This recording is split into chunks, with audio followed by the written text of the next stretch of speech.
La réunion de vendredi à Beijing s'est concentrée sur l'exploration des voies potentielles pour relancer les efforts diplomatiques visant à résoudre le problème nucléaire de l'Iran. Ce développement intervient alors que l'administration Trump a fait pression pour des négociations sur un nouvel accord qui empêcherait de manière permanente Téhéran de développer des armes nucléaires.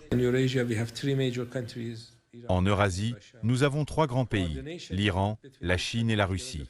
La coordination entre ces pays, compte tenu des nouveaux défis auxquels la communauté internationale est confrontée, sera donc importante. Je pense que c'est la raison pour laquelle les 3 pays se réunissent à Beijing.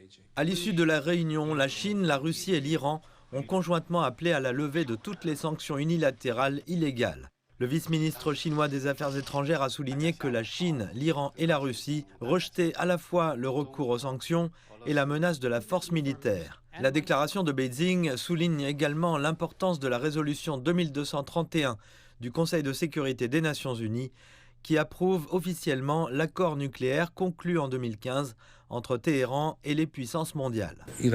Les relations entre l'Iran et la Chine sont bonnes. Il n'est pas dans l'intérêt de la Chine que l'Iran soit confronté à davantage de difficultés de la part des États-Unis. Entre-temps, le ministre iranien des Affaires étrangères, Abbas Araghchi, a révélé qu'une nouvelle proposition était à l'étude qui pourrait contribuer à résoudre les questions en suspens entre Téhéran et l'Agence internationale de l'énergie atomique.